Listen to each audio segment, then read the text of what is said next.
C'est parti. Bonjour à tous, j'espère que vous allez bien.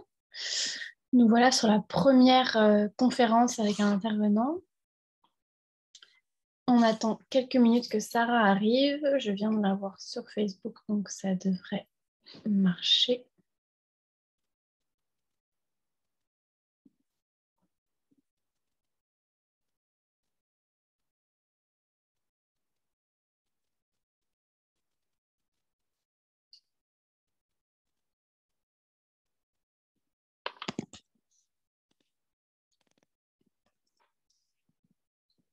Nous avons perdu Sarah.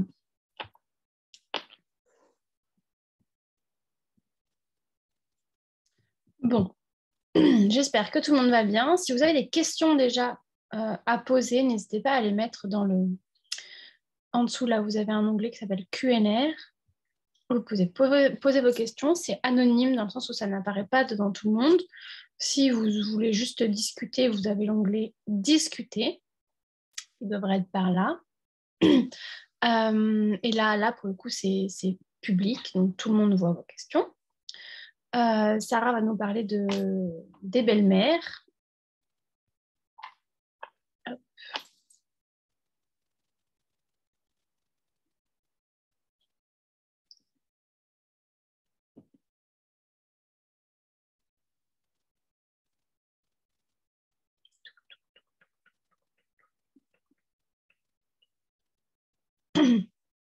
Bon, les aléas du direct, ça a marché ce matin. Allez, je vais aller chercher Sarah. Cette fois-ci, c'est la bonne.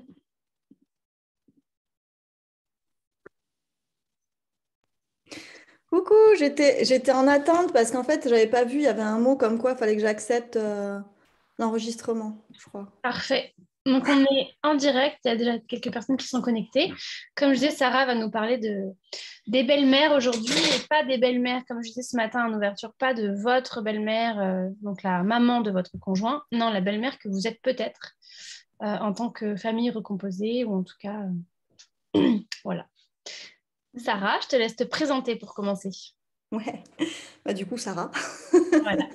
Voilà, moi je suis spécialiste de la famille recomposée et surtout de ce que j'appelle la belle-méritée. Voilà, il n'y a pas vraiment de mots pour parler des belles-mères, souvent très moches. Et la belle-méritée, j'aime bien. On a beaucoup de mérite quand on est belle-mère, je trouve.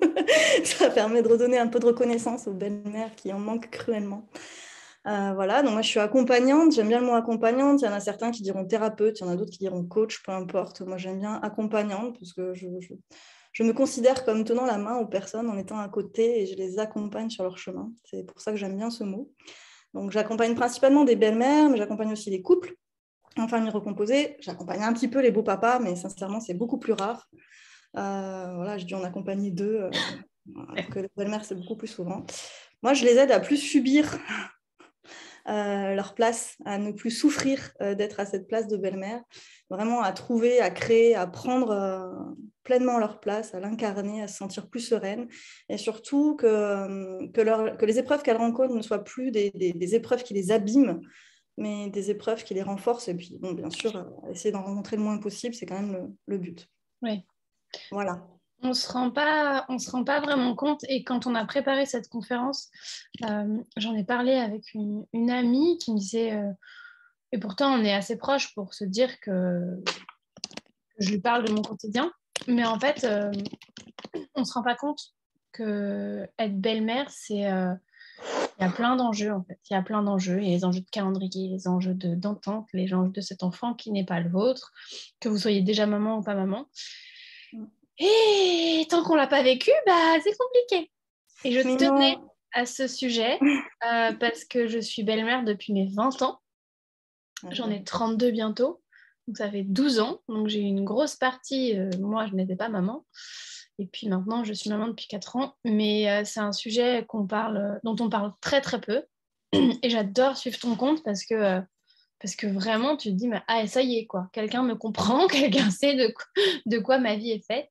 Donc, je tenais vraiment à ce sujet. Donc, merci d'avoir accepté notre invitation. Merci d'être là.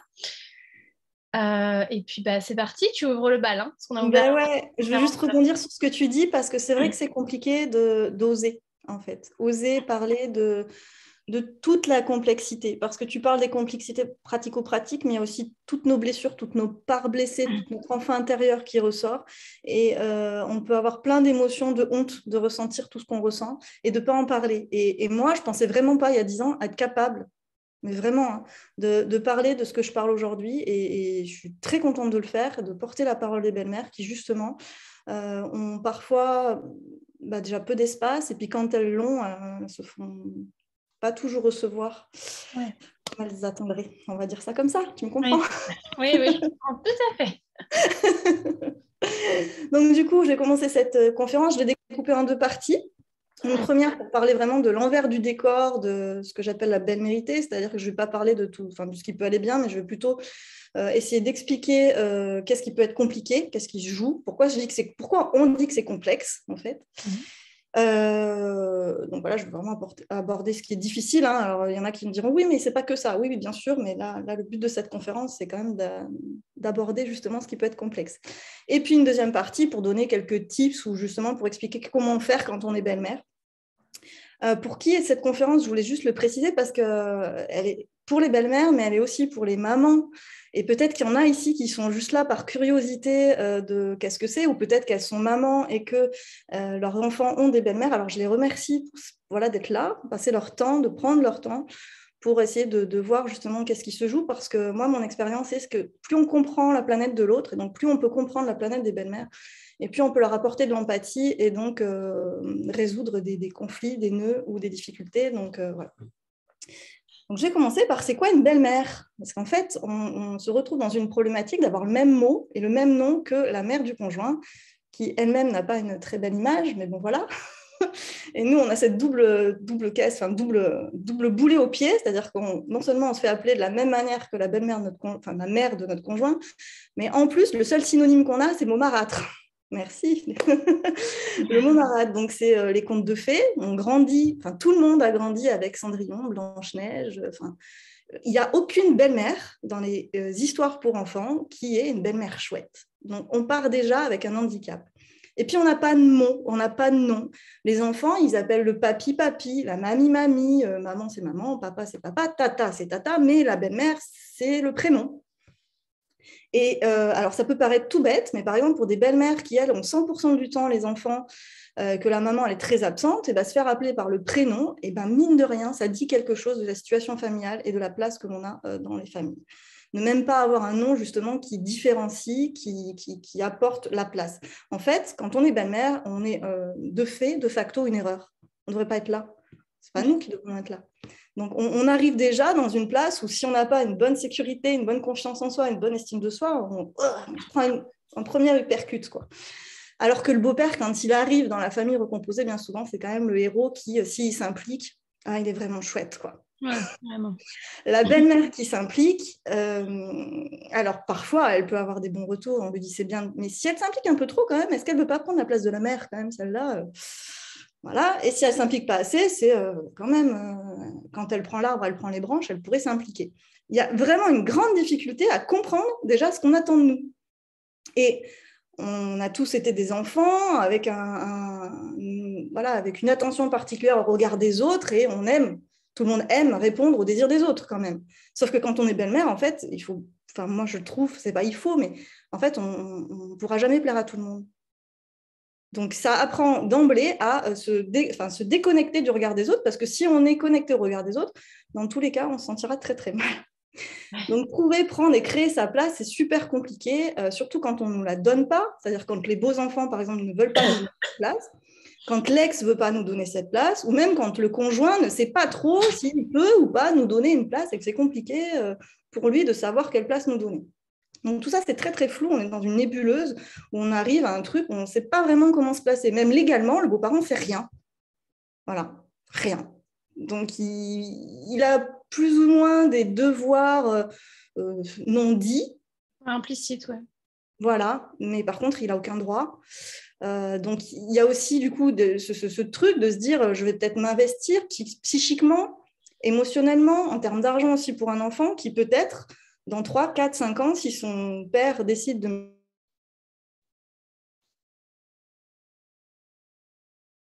qui se joue dans le cœur d'une belle-mère, vraiment. je le dis souvent, mais être belle-mère, ça vient mettre au fluo, ça vient réveiller vraiment toutes nos parts blessées, toutes nos failles, un peu nos fragilités. Voilà, si par exemple on a une blessure de rejet, alors là, quand on est belle-mère, ça va être stimulé. Une blessure d'abandon, de trahison, enfin toutes les blessures de Lise Bourbeau, je ne sais pas si vous connaissez, mais peuvent être vraiment, vraiment stimulées, mais vraiment toutes. Il n'y en a pas une qui ne peut pas être stimulée quand on est belle-mère. Donc, ça vient réveiller plein de choses. Quand on est maman, déjà, on le sait, celles qui sont mamans ici le savent, quand on devient maman, il y a des choses qui ressortent, notre enfant intérieur, notre rapport au monde, notre rapport à nos parents. Mais quand on est belle-mère, c'est pareil, sauf qu'on n'est pas racheté du jour au lendemain, qu'on n'a pas forcément choisi, qu'on n'est pas prêt et qu'on n'est pas du tout accompagné. Alors qu'une maman, quand même, elle a vachement de ressources pour être accompagnée pour ça. Que ce soit la sage-femme, que ce soit les femmes en termes généraux. Une belle-mère, enfin, moi, je sais que de mon expérience, et tu vas me dire, toi, comment ça a été pour toi, mais j'avais même du mal à aller voir les autres belles-mères parce que j'avais l'impression qu'elles s'en sortaient bien. Et donc, je n'avais pas forcément cet espace où j'allais me dire et exposer ce qui pouvait être difficile pour moi. Je n'étais pas tranquille, quoi. Voilà. Moi, c'était pareil, hein, surtout que belle-mère à 20 ans, c'est peu conventionnel. Ouais, t'es un peu la petite jeune, là, qui... Mais ouais. C'est très compliqué. Et oui. Oui. Donc maintenant, de quoi je parle quand je dis que c'est très compliqué, justement? Il y a la première chose, le premier point, c'est quand on devient belle-mère, on a vraiment un quotidien qui est complètement bouleversé. Et quand on ne l'a pas vécu, je crois qu'on ne se rend pas compte. Et d'ailleurs, quand on se dit qu'on va devenir belle-mère, on ne se rend pas compte à quel point notre quotidien va être bouleversé par ça. On ne s'imagine pas une seule seconde, en fait. Ça va être un quotidien, alors qu'on soit belle-mère avec ou sans enfant, d'ailleurs, c'est pareil. Si on n'a pas d'enfant, le quotidien, il est de facto bouleversé parce qu'on va passer, par exemple, une semaine avec son conjoint, à vivre un peu la lune de miel des débuts de n'importe quel couple, un petit peu fusionnel, passionnel, tout va bien, on montre la meilleure image de soi aussi, et on passe de ça à une semaine où on n'a plus l'homme en face de nous, mais le père. Avec aussi une vie où on doit s'adapter au rythme des enfants. Les besoins des enfants passent prioritairement aux besoins du couple. Et donc, il y a aussi une construction du couple conjugal en même temps que le couple parental. Moi, je parle de couple parental parce que pour moi, c'est voilà, que la belle-mère, elle s'implique pas, que de toute façon, elle est là. Et il y a un trio qui se forme et elle n'est pas non plus éloignée de l'éducation de l'enfant. Donc, à un moment donné, bien sûr que la belle-mère, elle va discuter avec le papa de l'éducation. Donc, pour moi, c'est un couple parental qui doit discuter aussi de quelle vision d'éducation ils ont, de qu'est-ce qu'ils veulent apporter à l'enfant, de tout ça. Et ça se construit en même temps. Donc, en fait, il n'y a pas le temps de construction du couple, même ceux qui prennent du temps. Il y en a, ils prennent 6 mois, 1 an, bon, voilà. Mais en fait, il n'y a pas ce temps de construction, de renforcement. Enfin, ce n'est pas naturel. Il n'y a pas le truc de on construit l'arbre et après, on a les branches. Non, là, on a l'arbre, les branches et on fait avec. Donc, il faut savoir que 70% des couples se séparent, en famille recomposée, se séparent dans les 3 ans, dans les 3 premières années. Parce que, voilà, effectivement, il y a plein de petites épreuves d'équilibre à trouver et parfois, ils ont du mal à dépasser ça. Et voilà, c'est comme ça qu'il y a des séparations. Et les belles-mères qui ont déjà des enfants, il y a d'autres choses qui se jouent. Il y a une nouvelle fratrie dont il faut s'occuper. Parfois, il faut accepter de partager l'amour de son enfant avec d'autres enfants. Si elle les voit une semaine sur 2, ça peut être aussi frustrant de se dire que voilà, parfois, ils passent de 2 à 4 ou à 6. Enfin, voilà, c'est un quotidien qui est bouleversé. Et il y a autre chose, c'est qu'on apprend à vivre autour d'un calendrier. Mais pas notre calendrier, on apprend à vivre en fonction de notre calendrier et le calendrier de l'ex. Donc, d'une personne avec qui on aimerait bien ne pas franchement avoir de lien, même si, il y en a certaines qui arrivent à s'entendre bien avec, c'est quand même pas agréable de dépendre du boulot ou du calendrier d'une autre personne ou même d'un jugement. Ça crée une perte de liberté qui n'est pas de notre fait, parce que ce n'était pas de notre choix à la base, qui peut créer quand même quelques frustrations, frustration, le mot est faible, je pense, parfois. Et puis, il y a la relation avec l'ex qui, parfois, peut ne pas être fluide, ne pas être confortable, parce que chacun arrive avec son système familial, ses problématiques, ses blessures. Il y a la séparation aussi, comment ça s'est passé, qui vient. Et en fait, tout ne va pas de soi. C'est vraiment un équilibre qui se construit. Et ça se construit parfois pas toujours dans la douceur et puis dans un espace tranquille.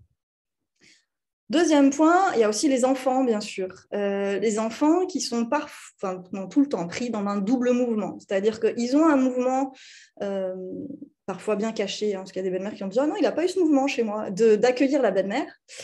d'aimer la belle-mère comme un individu, comme n'importe quelle personne. En fait, tout enfant apprécie quand même être en lien avec des êtres humains. Donc, ils ont cette part-là où ils ont envie d'accueillir la belle-mère. Et puis, ils ont une autre part d'eux qui dit, mais accueillir la belle-mère, ça veut dire aussi faire une croix sur sa famille classique. Ça veut dire, bah voilà, ça y est, papa et maman ne se mettront plus ensemble. Ça veut dire aussi, est-ce qu'elle ne va pas prendre ma place? Est-ce qu'elle ne va pas prendre tout le temps de papa?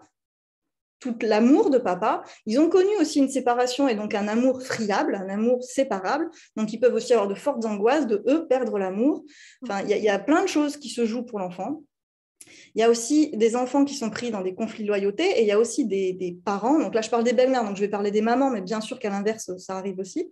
Mais il y a aussi des mamans qui, elles-mêmes, prises par une douleur d'accepter qu'une autre femme va s'occuper des enfants, peut, que ce soit consciemment ou inconsciemment, peu importe, mais mettre l'enfant dans un conflit de loyauté où il va devoir choisir entre la mère et la belle-mère. Et c'est comme ça que j'ai des belles-mères qui viennent me dire, mais je ne comprends pas. Ma belle-fille vient de me dire, je t'aime, et passe un super moment avec moi. Et une demi-heure après, elle va sur les genoux de son père et elle dit, ah quand même, c'est dommage que tu te sois séparée de maman.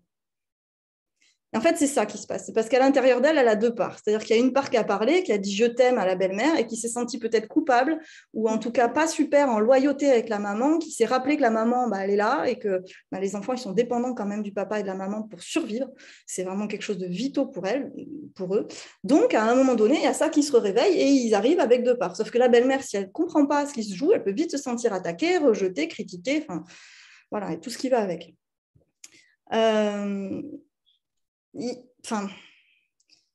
y a aussi le problème que du coup, la belle-mère, elle se sent super incomprise quand il se passe ce genre de choses. C'est-à-dire qu'elle n'a pas d'espace, que ce soit par rapport au conjoint, si elle y va en disant je me suis sentie mal.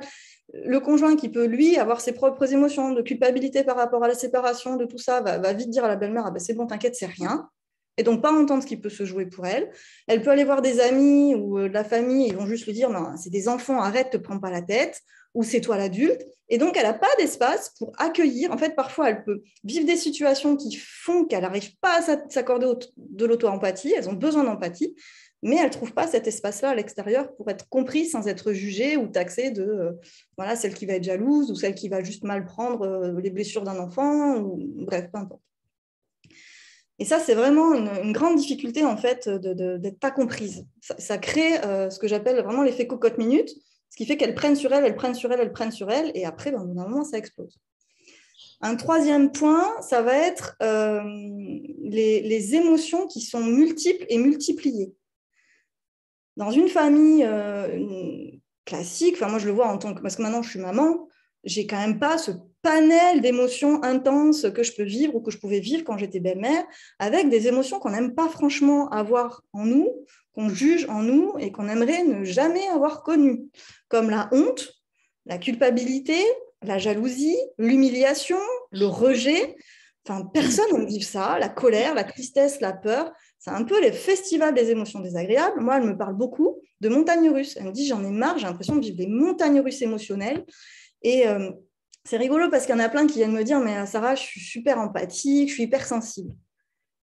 Et comme par hasard, il y a quand même beaucoup de belles-mères hypersensibles. Moi, je pense que la belle-mérité, ça met au fléau un peu nos sensibilités, en fait. Parce que l'hypersensible, c'est quoi? L'hypersensible, c'est quelqu'un qui a un grand besoin d'intensité émotionnelle. Et du coup, quand on est belle-mère, on vit ça. En fait, les hypersensibles, ils recherchent l'intensité émotionnelle. Si vous voulez, si vous êtes hypersensible, devenez belle-mère, vous verrez une intensité émotionnelle sans souci, c'est génial pour ça. Mais le souci des hypersensibles, c'est aussi qu'ils freinent leurs émotions, qu'ils les contiennent, qu'ils les retiennent. En fait, c'est ça qui crée l'hypersensibilité. Et effectivement, quand on est belle-mère, honte, jalousie, humiliation, rejet, franchement, c'est vachement rude à accueillir. Donc, on freine et c'est là que l'hypersensibilité, elle prend toute son ampleur, toute sa place.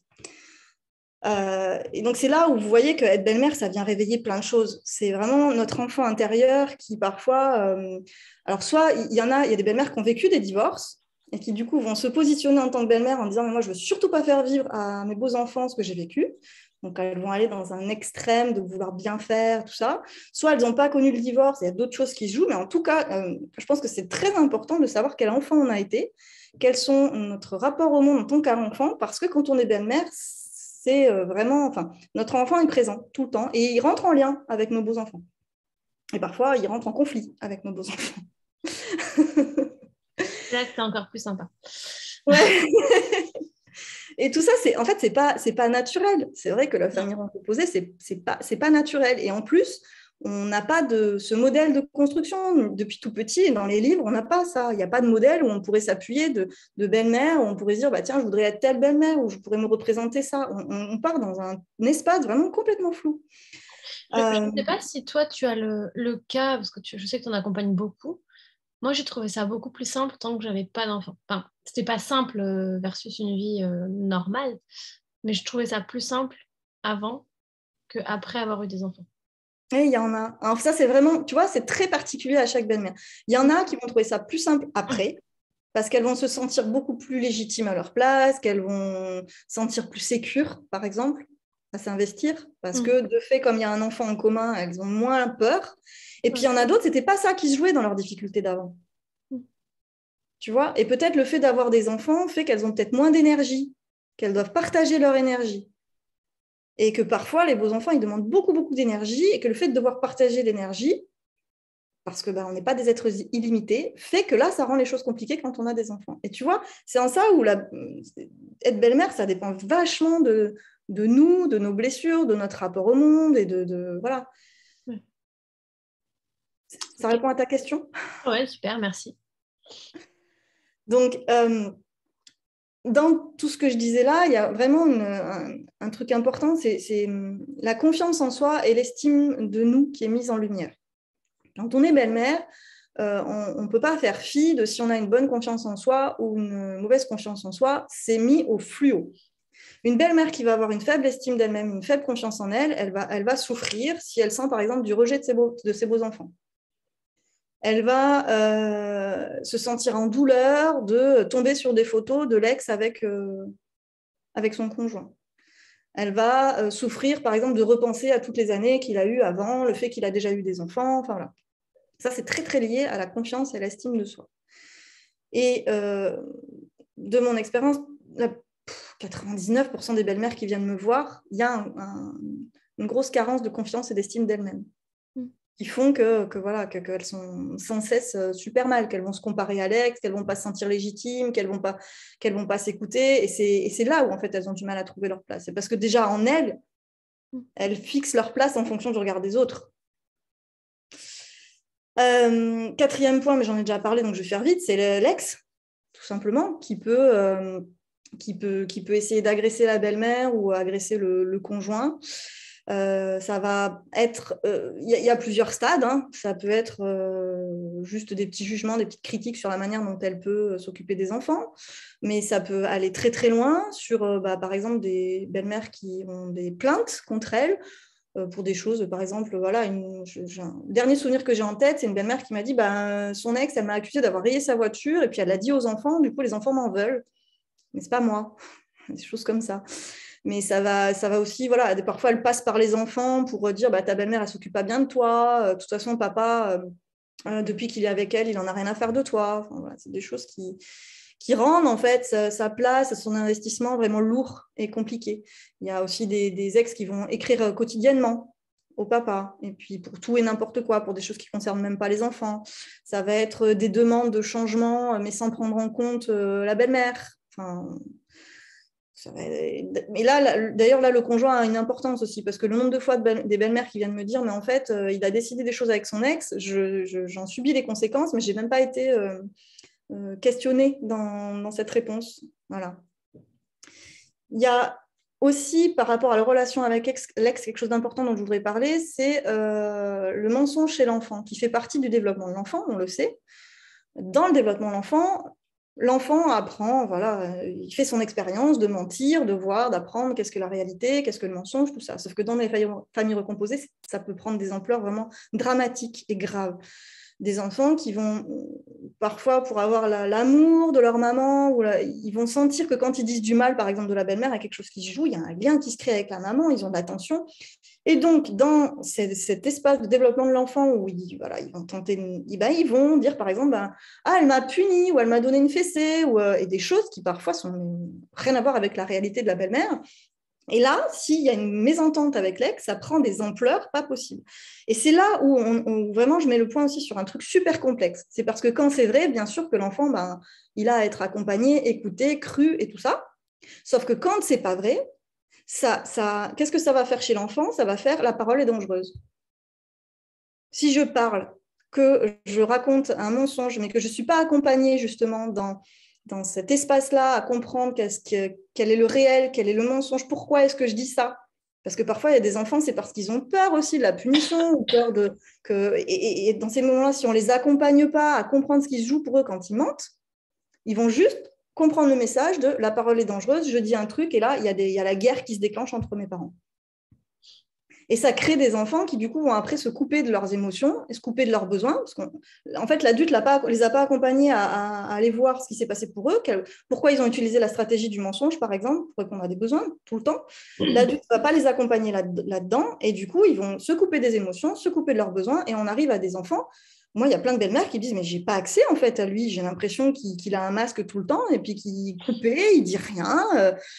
J'ai beau essayer de parler avec lui, il va me dire un truc, j'ai l'impression que ça va me faire plaisir. » Bah ouais, mais en fait, toute la complexité de la famille recomposée fait que bien souvent, en fait, on arrive à ces points-là, à ces difficultés-là. Et arriver à l'adolescence, bah, c'est effectivement compliqué pour les parents, les beaux-parents, des fois de réaccéder à ce qui se passe pour l'enfant parce que l'enfant a enregistré le message de « la parole est dangereuse ». Et surtout, il faut que je me coupe de mes émotions. Et il n'y a pas que pour ça qu'il se coupe de ses émotions, mais je vais en parler plus loin. Autre point, mais pas des moindres, et qui regroupe vraiment tout ce que j'ai dit avant, c'est que la belle-mère, elle peut se sentir complètement dépendante des autres pour être heureuse, pour se sentir bien, dépendante des beaux enfants, dépendante de l'ex et de son comportement, et beaucoup dépendante du conjoint. Elle va beaucoup attendre du conjoint qui fasse le tampon un peu entre tout le monde, qui lui donne la place, et voilà. Et donc, elle a l'impression de perdre la télécommande de ses émotions et de sa vie et de son bien-être. Elle a l'impression que c'est les autres qui ont la télécommande en disant « tiens, t'es jalouse, tiens, t'es en colère, tiens, t'es triste ».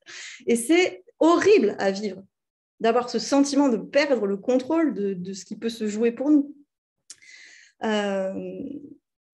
Donc, moi, l'idée, là, dans ce que je vais vous donner après, c'est justement de vous apprendre à récupérer un peu cette télécommande parce que non, les autres n'ont pas la télécommande de vos émotions et votre bien-être ne dépend pas de l'ex, ne dépend pas de vos beaux enfants, peut dépendre un peu de votre conjoint quand même, mais justement, si c'est votre conjoint, vous avez quand même un gros espace de pouvoir dans la communication pour aller vers lui et trouver des solutions ensemble et ne dépend pas non plus de vos beaux enfants parce que voilà, si vous récupérez la télécommande de vos émotions et de vos besoins, vous allez aussi pouvoir agir et réagir dans votre foyer. Donc, c'est vraiment un gros message que je veux passer aujourd'hui, c'est que non, vous n'êtes pas dépendante des autres pour votre bien-être. Voilà, donc je pourrais en parler des heures, mais j'ai qu'une heure, donc on va passer à la deuxième partie de la conférence. Quand même, alors là, du coup, je parle de tout ce qui ne va pas, mais je voudrais quand même dire quelque chose. Hein, c'est que mon expérience, c'est quand même que c'est merveilleux d'être belle-mère et que c'est merveilleux d'être en famille recomposée parce que même s'il y a tout ça, c'est justement une super occasion de transformer tout ce qui peut être difficile dans une vie en force. C'est-à-dire que, par exemple, si ça met au fluo notre confiance en nous et notre estime de nous qui est pas très forte, pouf, c'est génial de pouvoir avoir l'occasion de renforcer ça. Si ça met au fluo, je ne sais pas, des parts où on peut... Il y a des belles-mères aussi qui ont envie de contribuer pour tout le monde, donner l'énergie pour tout le monde, mais jamais s'écouter elles-mêmes et de ne pas avoir ses propres limites. C'est peut-être d'ailleurs ce qui s'est passé pour toi quand tu as dit, bah, du coup, quand j'ai eu mes enfants, c'était compliqué. C'est-à-dire que peut-être tu donnais beaucoup, mais justement, après, c'est une richesse de réussir à reprendre un petit peu justement la conscience de ce qui se passe en nous, d'accueillir nos limites, de les exprimer. Enfin, voilà. Pour moi, la famille recomposée, la belle-mère, ça peut être une très, très grande richesse. Donc maintenant, je vais passer au point pour vous donner quelques tips et quelques un peu solutions pour sortir de ce qui peut être compliqué. La première chose, mais ce n'est pas des moindres et c'est la plus importante à mes yeux, ça va être d'arrêter de mettre votre caméra sur la situation qui vous stimule, mais de retourner la caméra vers vous. C'est d'arrêter d'essayer de changer l'extérieur ou de vous concentrer sur ce qui stimule, mais vraiment de remettre la caméra sur vous et de prendre du temps pour vous, pour aller voir ce qui se passe. Quelles sont vos émotions et puis quels sont vos besoins qui ne sont pas nourris par les situations. Et je précise, parce que ça, c'est un travail que normalement je fais en 3 mois dans mes accompagnements, mais un besoin, c'est pas j'ai besoin que tu fasses quelque chose ou j'ai besoin qu'il fasse quelque chose. Je n'ai pas besoin que l'ex change, ça, ce n'est pas un besoin. Par contre, on peut avoir des besoins de sécurité, des besoins d'amour, enfin voilà. Repérer ces besoins et les détacher des autres, c'est vraiment quelque chose d'important et c'est en remettant la caméra sur soi qu'on va comprendre ce qui se joue. Je vais donner un exemple pour être un peu plus clair. Ça peut être une belle-mère qui a une super grosse journée, qui travaille dans un open space, qui en a plein les oreilles, qui rentre, et là, ses beaux enfants, ils courent partout, ils sautent partout, ils lui sautent dans les bras. Bref, c'est beaucoup pour elle. Elle ne se sent pas chez elle en plus, parce qu'en ce moment, c'est compliqué avec les beaux enfants qui mettent du bouzou partout, alors qu'elle a vachement besoin d'ordre et que ce soit rangé. C'est compliqué avec l'ex. Bref, du coup, quand ils arrivent, elle se sent pas bien chez elle, quoi. C'est vraiment... Donc, l'idée, ça va être d'arrêter de mettre la caméra sur ce qui se passe à l'extérieur, mais d'aller voir ce qui se passe en elle. Comment elle se sent? Déjà, probablement, elle est très fatiguée parce qu'elle rentre du boulot, elle a besoin de calme, elle a besoin d'espace, elle a besoin de sécurité intérieure. Bref, allez voir, là, je fais super vite, je n'ai pas le temps, mais vraiment ce qui se joue aussi de ce qui se passe pour elle, d'aller voir ses besoins. Et là, souvent, comme je vous ai dit qu'il y avait 2 parts chez l'enfant, il y a 2 parts chez la belle-mère. Il y a une part qui a envie de contribuer pour les enfants, qui voit que, voilà, elle a envie de les prendre dans les bras, de leur dire bonjour, tout ça. Mais il y a une autre part, et pour cette belle-mère, c'était vraiment même physique. Elle avait besoin elle pouvait plus en fait. Elle avait besoin d'espace. Et ben, il y a une autre part qui a pas du tout envie. Et le gros piège, c'est d'écouter une part ou l'autre. Et elle, c'est ce qu'elle faisait toujours. C'est-à-dire que soit elle écoutait une part, elle prenait sur elle prenait les enfants dans ses bras, et en fait, ça n'allait pas à l'intérieur. Soit l'autre part était dans le rejet en disant « c'est bon, maintenant, vous arrêtez de faire du bruit, je suis fatiguée ». Et elle n'était pas OK non plus avec ce qu'elle faisait. Donc, l'idée, ça va vraiment être de remettre la caméra, on écoute ces 2 parts, on écoute les 2 besoins des 2 parts, et on peut ensuite le communiquer. Parce que quand on est maman, déjà, c'est pas très simple d'exprimer ses limites, ou en tout cas ce qui se passe en soi à ses enfants. Mais alors, quand on est belle-mère, c'est encore plus compliqué parce qu'on a des peurs qui viennent. Peur que les beaux enfants nous rejettent, qu'ils nous aiment plus, qu'ils nous le fassent payer derrière. Peur que du coup, notre conjoint après nous en veuille, qu'il nous le fasse payer, comme si on n'avait pas le droit à l'erreur, comme si on n'avait pas le droit à un moment donné d'avoir nos limites. Et sur ce genre de situation, clairement, elle me dit, mais moi, j'avais peur qu'il m'en veuille, ou j'avais peur qu'après, là, c'est un couple homosexuel, mais du coup, que ma compagne m'en veuille et que moi, je sois encore plus mal. Ce que je lui ai fait, c'est que je lui ai dit à écouter ces 2 parts et à ce qu'elle les communique. Donc après, à ses beaux enfants, elle arrivait en disant, écoutez, voilà, j'entends, vous êtes super content de me voir, c'est chouette, et je suis touchée de ça, mais par contre, je suis désolée, là, ça n'a rien à voir avec vous, mais j'ai une autre part qui vraiment a besoin d'espace. J'ai une grosse journée, j'ai beaucoup de bruit, moi, physiquement, même, j'ai besoin d'être isolée, ça n'a rien à voir, je pourrais revenir en étant plus tranquille. Et ça, c'est un exemple que je donne, mais en fait, elle a fait ça pour tout. Et elle m'a dit, mais c'est magique, parce qu'enfin, en fait, je me sens à la fois écoutée, mais en fait, c'est parce que moi, je m'écoute. Elle me dit, je ne me sentais pas écoutée, mais parce que moi-même, je ne m'écoutais pas. Et à la fois, j'arrive à communiquer sans avoir peur. Tu as une question, non? Non, je disais, c'est vraiment se dire que, comme tu dis, on retourne la caméra et on prend soin de soi avant de prendre soin des autres. C'est un peu la base de l'attachement. Exactement. C'est la base. Peu de gens sont au courant, malheureusement. Ouais. Mais c'est la base. Enfin, c'est vraiment... Et puis ça, on a beau le savoir, on ne le fait pas toujours. Hein, mais oui, mais c'est parce qu'on n'a pas forcément appris à le faire. On n'a pas forcément appris. Mais ça peut être un autre exemple, hein, une belle-mère qui tombe sur des photos de son conjoint avec l'ex. Ça peut être rude. Enfin, voilà, parfois, c'est pas simple, quoi. Je veux dire, quand dans la chambre... J'ai une boîte qui est quelque part loin, rangée, où il y a les photos du mariage. Tu vois. Voilà. Mine de rien, c'est pas simple. Qui, dans un couple classique, garde des photos de soi et de son ex? Qui? Quand il n'y a pas d'enfant? Personne. Ou sinon, dites-moi, venez me voir. et c'est pas simple pour la nouvelle compagne d'accepter ça. Et du coup, là, l'idée, c'est d'arrêter de mettre son focus sur... En plus, parce que plus on met son focus sur cette photo et plus après, le cerveau, il part et puis il se fait du mal, c'est de remettre le focus sur soi, de dire, tiens, comment je me sens, quels sont mes besoins, comment je peux les nourrir par moi-même tout de suite, déjà, prendre soin de moi en premier, et après, comment dans la communication, je vais aller voir mon conjoint pour parler de ça, mais du coup, pas dans un espace ni de colère, ni de jalousie, dans un espace qui va parler de soi et de ses besoins. Et on est vachement plus entendu quand on parle de soi et de ses besoins que quand on attaque l'autre. Oui, ça c'est clair. Pour les photos, anecdotes, est-ce que tu as une solution magique? Je sais que non, mais je la dis quand même. Quand la photo, elle est dans le salon des beaux-parents. Là, c'est plus compliqué, tu vois, je ne peux pas l'enlever, c'est pas chez moi. Mais pourtant, je suis confrontée à cette shit photo. Moi, ça m'est arrivé, hein. Toute la première année, j'avais le droit là-bas, alors au calendrier avec la photo de l'ex, aux photos partout, bref. Clairement, moi j'ai discuté avec mon conjoint de ce que ça me faisait, comme c'était difficile de trouver, de prendre ma place quand je vais là-bas et je me sentais pas à ma place, enfin, c'était compliqué, et c'est lui qui a communiqué avec ses parents. Et parce que ça, c'est quand on est au début de la relation, je trouve que c'est compliqué d'aller voir les beaux-parents, d'exprimer soi-même les choses. Il faut avoir sacrément des ressources. Moi, perso, je ne les avais pas il y a 10 ans. C'est clair. Aujourd'hui, je les aurais. Mais aujourd'hui, Oui, Et c'est là que le aujourd'hui, conjoint a son rôle de tampon et de exactement, faire de messages, quoi. ouais. Après, je dis pas, par exemple, les belles-mères que j'accompagne, vu qu'elles se sentent soutenues et que je leur ai dit aussi dans la communication comment aller avec les personnes, elles se sentent aussi de la force, si tu veux. Mais quand tu commences à être belle-mère, que tu n'as pas forcément en communication enfin, au moins la théorie de la communication non violente, hein, notamment je parle de ça. Et ben, c'est vachement compliqué en fait de s'affirmer, d'y aller et puis de dire bah voilà, cette photo c'est un peu compliqué quoi. Et l'idée, c'est d'aller dans l'échange avec les beaux-parents en essayant de voir qu'est-ce qui est précieux pour eux, dans l'idée de garder cette photo, qu'est-ce qu'ils essaient de nourrir en fait en faisant ça, et d'exprimer ce qui se passe pour nous, voilà, et d'essayer de voir s'il n'y a pas une autre stratégie pour eux que de mettre une photo dans le salon, quoi. Voilà.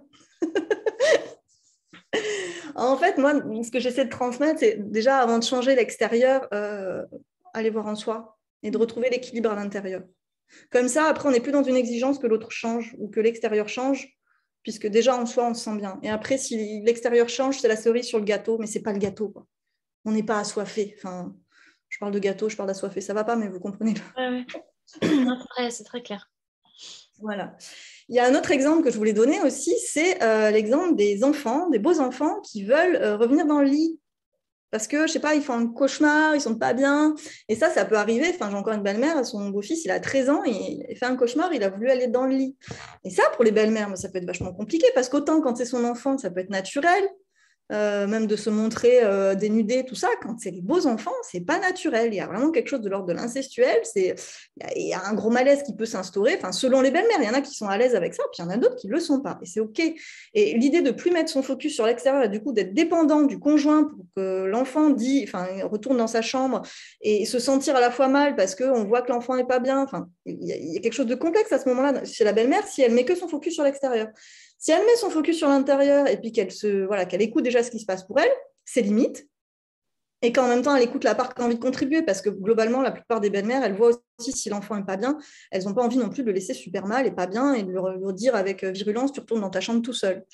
L'idée, c'est d'écouter ces deux parts, de pouvoir le communiquer au conjoint pour que tout le monde s'y retrouve, que les besoins de tous soient nourris, mais que parfois, on change la stratégie. C'est-à-dire que la stratégie à 13 ans de revenir dans le lit à côté de papa, par exemple, ce n'est pas une stratégie qui va être OK pour la belle-mère ou pour le conjoint, mais par contre, il y a peut-être d'autres stratégies à trouver ensemble sans que l'enfant se sente jugé ou attaqué, mais sans que la belle-mère ne se sente pas non plus respectée dans ses limites. Voilà, je ne sais pas si j'ai été Par claire. rapport aux photos. Oui, j'étais en train de lire parce qu'on a reçu une question. Je vais te la lire. Alors, une question concernant les photos. Ça fait parler ce sujet. Oui. Les photos des parents avec leurs enfants. Qu'en faire, comment les utiliser ou pas. Je me questionne sur ces photos-là, les garder, les afficher. La mère en a affiché dans la chambre de son fils, par exemple.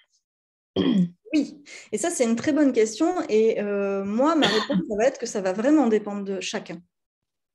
Parce qu'il y a des belles-mères qui vont être plutôt sereines, plutôt OK avec le fait que l'enfant puisse avoir ce genre de photos. Et pourquoi pas? Moi, j'ai aucun jugement, en fait, et je ne vais pas dire ce qui est bon ou mauvais pour l'enfant, parce que c'est pareil, ça dépend des enfants. Il y a des enfants qui vont avoir, par exemple, beaucoup, beaucoup de mal à accepter la séparation et le fait que les parents soient séparés, et leur remettre des photos sous les yeux tout le temps, pour certains enfants, ne va pas les aider à faire leur deuil. Pour d'autres enfants, par exemple, le deuil, il est fait, et c'est des souvenirs qu'ils peuvent mettre dans un album photo dans leur chambre, par exemple. Parce que ça fait partie de leur histoire et que c'est OK. Mais il y a parfois des familles pour qui c'est trop douloureux. Enfin, si pour la belle-mère, par exemple, c'est vraiment trop douloureux d'avoir ce genre de photos, alors je sais qu'il y a une belle-mère que j'accompagne, par exemple, du coup, ça a été, ils ont mis toutes les photos dans un album photo qui est rangé chez les beaux-parents, donc chez les parents du conjoint. Ce qui fait que ce n'est pas dans sa maison à elle. En même temps, l'enfant, il peut y avoir accès quand il va chez les grands-parents. Enfin, il y a toujours des stratégies communes à trouver. Pour tout le monde soit respecté, en fait. Ouais, parce que si la belle-mère, si elle se fait violence, elle risque d'en vouloir à son conjoint et aux enfants. Et ça pas, voilà. Et on peut avoir de la douceur et beaucoup d'amour sur le fait que ça puisse être rude pour elle, quoi. Parce que c'est pas simple. Enfin, je veux dire, voilà. Mais on peut aussi avoir de la douceur et de l'amour pour un enfant qui peut-être a besoin d'avoir ses souvenirs quelque part. Mais l'idée, c'est vraiment, pour moi, il n'y a pas de réponse toute faite parce que chaque famille est différente. Il y a des enfants, ils n'en auront rien à faire d'avoir aucune photo de leurs parents ensemble. Ça ne va pas les perturber, ça ne va pas les traumatiser, et c'est OK, quoi. On ne va pas leur imposer justement des photos alors qu'eux-mêmes sont très contents d'avoir, je ne sais pas, je pense à des enfants par exemple, il y en a, hein, ils ont connu leur belle-mère bébé. Quel sens ça a de leur mettre des photos de leurs parents ensemble alors qu'ils n'étaient même pas nés? Oui, c'est clair. Aussi, parfois, c'est aussi dire à l'enfant, ton modèle familial aujourd'hui, bof, hein, non. Ouais. C'est parfois transmettre des messages de notre rapport au monde, de nos croyances qui sont, pour les enfants, ils vivent aussi avec leur monde. Et si pour nous, c'est OK, en fait, plus aussi, que ce soit le beau-parent ou le parent, plus il est OK avec le fait d'être en famille recomposée, que c'est une richesse, que c'est une chance, que ça peut être super chouette, et plus on le transmet à l'enfant, et moins l'enfant aussi le vit super mal. Bah oui, forcément. Ce qu'on va transmettre au quotidien qui va amener... Non, merci pour ta réponse. Je sais pas, je ne vais pas dire le nom de la personne, mais si tu as besoin de compléments, si tu n'hésites pas à réagir avec plaisir. Voilà. Ensuite, du coup, je passe au deuxième point, ça va être l'accueil de soi, pleinement, entièrement, dans son ombre et sa lumière. Alors, je vais préciser ce qu'est l'ombre et la lumière, parce que je ne veux pas que vous pensiez, parce qu'il y a des belles-mères qui viennent me voir, puis qui me disent, enfin, que j'accompagne, qui me disent, mais du coup, c'est laquelle ma part gentille? Oui, alors non, il n'y a pas de part gentille, il n'y a pas de part méchante, et quand je parle d'ombre et de lumière, je ne parle pas d'une part moche et méchante et de l'autre part qui est belle. Quand je parle de part d'ombre, je parle de ces parts que vous ne voulez pas que les autres voient, ou même vous, que vous vous cachez à vous-même, ces parts que vous mettez dans l'ombre et où vous, quand vous êtes chez vous, des fois, vous mettez un masque pour pas que les gens y voient ce qu'il y a à l'intérieur. Et ça, on en a tous, en fait, que ce soit les belles-mères, les mamans, n'importe quelle femme, on a ça. Et l'idée, c'est en tant que belle-mère de réussir à accueillir avec beaucoup d'amour ces parts d'ombre. Il ne s'agit pas de tout mettre dans la lumière et d'être tout bisounours. Je veux dire, il y a des parts, on n'est pas forcément toujours très fiers, mais c'est d'être OK. C'est de l'accueillir avec beaucoup d'amour, beaucoup de douceur, parce que plus on va s'accueillir avec beaucoup d'amour et de douceur, et plus on aura des ressources pour accueillir nos beaux enfants, même quand ils vont vraiment mal et que ça va vraiment pas bien dans la famille, plus on aura aussi des facilités à accueillir notre conjoint dans ce qui peut nous stimuler ou ce qu'on peut ne pas comprendre. Vraiment faire ce job en soi, ça permet d'avoir beaucoup plus de ressources. Ça va avec l'idée d'apprendre à s'aimer tout entière, ça va avec l'idée d'apprendre à récupérer de la confiance et de l'estime de soi, pas pour se mettre au-dessus des autres, mais pour se sentir sécure, pour se sentir ancrée dans le sol, pour se sentir forte et à sa place. C'est vraiment ça. Et cette idée-là, ça va permettre aussi d'arrêter de se comparer à l'ex, par exemple, ou de vivre au travers du regard des autres. D'arrêter de, par exemple, être fière de sa place de belle-mère au travers du regard des autres, que ce soit le regard des enfants, du conjoint, de n'importe qui. C'est faire les choses pour soi, parce que comme ça évite d'en vouloir aux autres aussi. Si on se force à faire un truc, après on en veut aux autres. Donc, oui. Vu qu'on se fait violence, forcément, après, ça amène un sentiment désagréable et faut qu'on trouve un coupable. C'est ça. C'est ça. Et moi, vraiment, dans mes accompagnements, j'essaie justement d'accompagner chacun à sortir de ce qui est bien, ce qui est mal, et de ce fameux triangle de Karpman, tu sais, coupable, bourreau, victime, sauveur, pardon. Vraiment, dans nos familles recomposées, souvent, ce triangle, il s'active, quoi. La belle-mère qui veut sauver le conjoint de la pauvre ex, voilà, puis qui après se retrouve victime de... Je rigole, mais en fait, c'est terrible.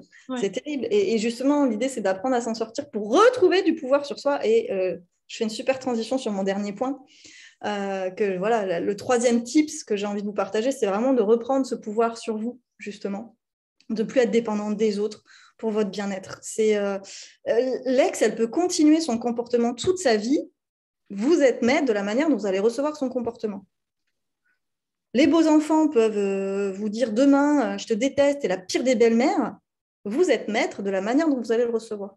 Ce n'est pas eux qui ont la télécommande de vos émotions. Moi, demain, mon beau-fils, il vient et il me dit « Mais Sarah, t'es vraiment la pire des belles-mères, hein, je te déteste. Hein. » Je ne dis pas que je ne vais pas être touchée, parce que forcément, je vais avoir une émotion qui va venir. Mais derrière, j'ai la télécommande de mes émotions. Et j'ai la responsabilité de ne pas prendre contre moi, par exemple, mais de voir ce mode de communication comme un cadeau et d'aller voir ce qu'il cherche à me dire derrière, par exemple.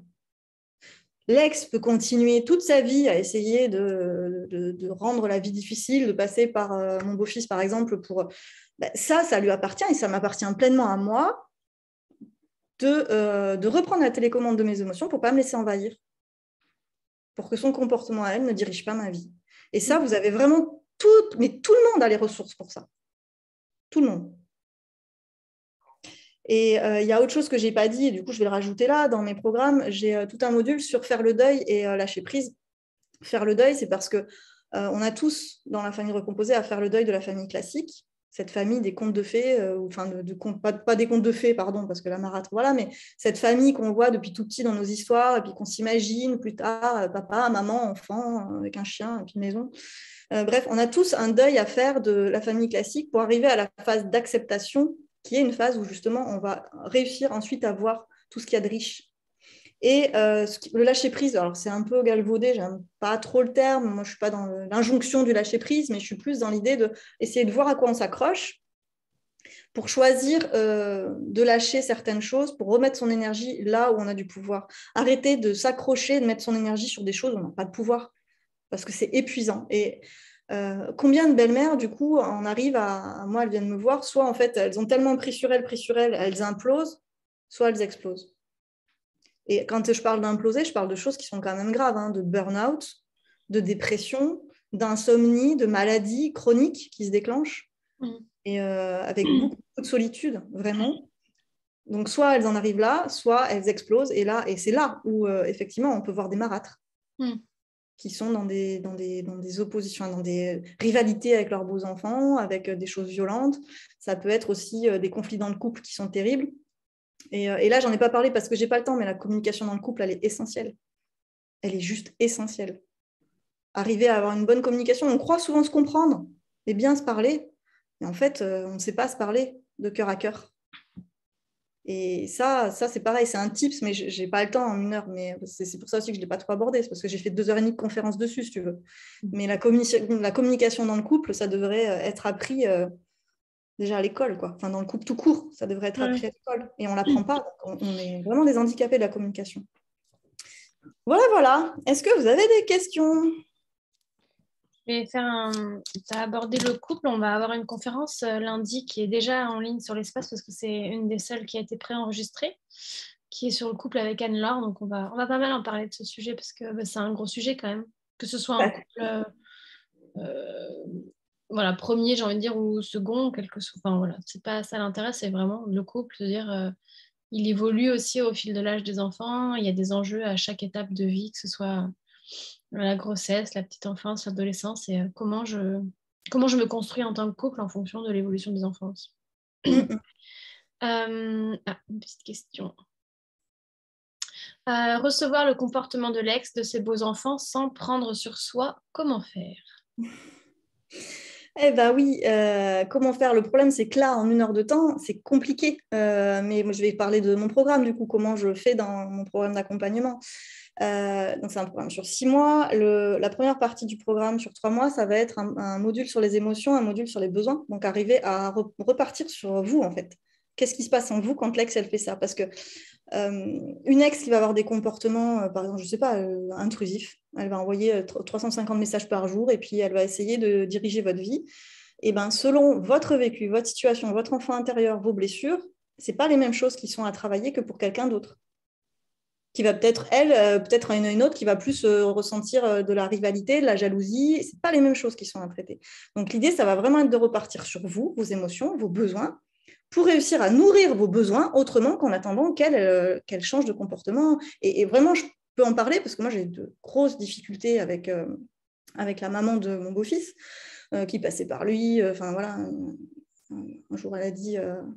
mon beau-fils, il m'a dit « Ah, maman, elle m'a dit qu'il fallait te mettre aux toilettes et tirer la chasse, par exemple. » Enfin, voilà. Et puis, je pense qu'il y a seulement les belles-mères peuvent comprendre qu'un slip oublié peut créer la guerre, par exemple. Je ne sais pas si ça vous parle, mais un slip oublié ou une chaussette oubliée peut déclencher des guerres. Oui. Sincèrement, voilà, aujourd'hui, moi, je sais que je suis maître de ça. Demain, elle veut refaire quelque chose, voilà, mais parce que j'ai conscience de mes besoins à nourrir et je les nourris autrement qu'en espérant qu'elle change. Oui. Donc ça, c'est les 3 premiers modules. Et puis après, il y a le module sur faire le deuil de ce qu'on ne peut pas changer. On ne peut pas changer le comportement de l'ex. Il y a des belles-mères qui viennent me voir en me disant « mais elle est pervers narcissique » ou des choses comme ça. Moi, peu importe l'étiquette qu'on met sur la personne, ce que je sais, c'est que de toute façon, on ne peut pas la changer. Et encore plus quand c'est l'ex. Plus on va être dans une démarche d'essayer de changer l'autre et plus l'autre, il a une résistance de changement. Donc on ne peut pas. Par contre, on peut agir sur soi.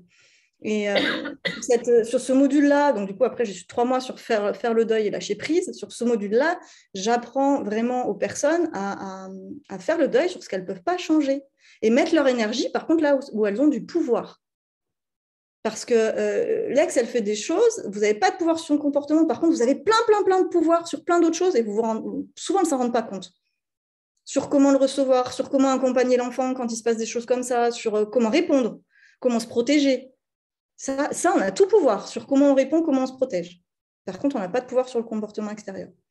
Et puis, j'ai un dernier module sur la confiance en soi et l'estime de soi, parce que plus on renforce sa confiance en soi et son estime de soi, et moins on se sent touché par ce qui peut se passer à l'extérieur. Alors, je ne sais pas, est-ce que ça répond à la question? Comme tu l'as dit, on ne devient pas insensible, parce que forcément, ces phrases nous touchent, mais voilà, on se sent plus...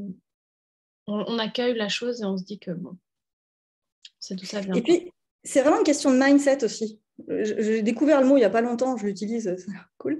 Non, c'est vraiment une question de mindset, c'est-à-dire aussi de reprogrammer notre cerveau à voir les choses autrement, ne plus se sentir apeuré comme un animal qu'on pourchasse en fait quand l'ex a des comportements comme ça, mais se reprogrammer en disant aussi, bah, tiens, comment je peux me renforcer en fait?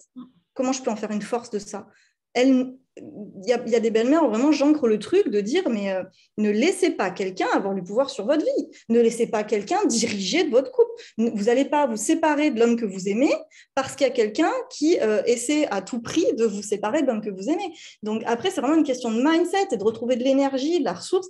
Et il y a une autre chose que j'ai pas dit et que je propose dans mon accompagnement quand même, c'est de renforcer son couple. Parce que plus on renforce son couple, plus on a une bonne communication dans le couple, plus notre conjoint peut nous sécuriser par rapport à ça, et moins l'ex nous paraît être un dragon qui va nous cracher du feu dessus. Parce qu'à chaque fois qu'elle crache du feu, ça nous renforce. Enfin, moi, aujourd'hui, je le vois comme ça. À chaque fois qu'il y a du feu de cracher, en fait, ça renforce mon couple. Donc, je ne le vois pas comme quelque chose de négatif. Je le vois comme quelque chose qui va soit me renforcer moi, soit renforcer mon couple. Ce qui ne veut pas dire que sur le coup, je ne suis pas touchée par ce qui peut se passer. Mais ça ne dure pas, ça ne s'ancre pas dans le temps. Il y a Romane qui nous dit on peut changer seulement notre regard sur la situation, quelle que soit la personne, belle-mère, mère ou quiconque. C'est vrai, hein, c'est ce que tu dis sur je ne peux pas changer la personne en face. Je peux juste changer comment je reçois le plateau, là, en pleine tête. Ça s'applique aussi dans la vie outre la belle-mère. Oui, mais d'ailleurs, ça me fait penser à mon regard, celui que j'avais au début où j'étais belle-mère, où j'avais vraiment une vision d'ennemi de l'ex, où je me disais, mais en fait, elle cherche tellement à me détruire que je voyais une vision d'ennemi, puis je ne comprenais pas. Moi, je suis arrivée après, elle était partie avec quelqu'un. Enfin, vraiment, je ne comprenais pas pourquoi autant d'animosité. Et j'ai cherché à comprendre. En fait, comprendre, ça ne m'a pas apaisée. Et j'avais une vision d'ennemi. Et en fait, changer ce rapport aussi de cette vision, cet angle de vue que j'avais de la vision d'ennemi, m'a permis de reprendre du pouvoir aussi sur moi. Parce que quand on voit l'autre comme un ennemi, on est juste victime. On n'a plus de pouvoir d'action. Donc, c'est aussi ça, c'est sortir du triangle de Karpman. On n'est pas à la fois la sauveuse qui va sauver le conjoint de l'ex, on n'est pas à la fois la victime, on n'est pas le bourreau non plus. Il y a un autre angle, il y a d'autres approches des situations. Et ça, c'est en aidant à comprendre ce qui se joue pour chacun. Moi, je sais qu'aujourd'hui, je la vois plus du tout comme avant. Pour moi, c'est pas une ennemie, c'est pas, enfin voilà, et elle a juste un rapport au monde qui est différent du mien et que parfois on n'est pas super d'accord sur les stratégies utilisées pour nourrir nos besoins. Mais c'est ok parce que voilà, j'ai décidé de ne plus me laisser toucher par ça aussi. Bah, c'était super intéressant. Je pense qu'on aurait pu parler l'après-midi, mais malheureusement, ça ne va pas être possible. Merci Sarah pour ce temps, merci pour tout. Toutes les personnes qui participent à ces conférences recevront un mail avec tout ce que Sarah propose si vous souhaitez aller plus loin. Vous avez déjà accès là sur l'espace Podia, vous avez dû recevoir un mail à la conférence sur les 1000 premiers jours, donc que j'ai déjà enregistré. Donc c'est disponible sur Podia. Et à 21h, on se retrouve en live avec Marine Duvouldy qui va nous parler d'entreprendre quand on est une femme et notamment quand on est une maman. Donc on est bien concernées toutes les deux par ce sujet. J'espère que vous serez nombreux. Elle va nous donner des astuces pour justement réussir ce jeu de jambes qui n'est pas toujours évident quand on est entrepreneur. Et sur le groupe Facebook privé, donc réservé à toutes les personnes qui ont acheté leur passe, Romane, qui est ma sœur en l'occurrence, qui fait de la cartomancie, nous fera un tirage de cartes sur les énergies de la semaine. Donc ça va être aussi un moment très agréable. Vous serez avec Manon pour ce moment. Et tu as parlé à un moment donné d'hypersensibilité, de haut potentiel sensible, on en a parlé à un moment. Il y a une conférence donc, qui est lundi soir sur la haute sensibilité qui est aussi va vous apporter plein de clés parce qu'on est quand même plus de 1% à être concerné dans la population. Donc, ça apporte toujours des choses intéressantes de se faire accompagner sur ce sujet. Merci beaucoup, Sarah, pour ce moment. C'était... De rien. Je suis un peu triste que ça ne dure qu'une heure, mais bon, c'est comme ça. C'est pour rendre les choses accessibles. Merci pour ton temps. Je vous souhaite à tous un bon dimanche ensoleillé et on se dit à tout à l'heure. Bye bye. Salut.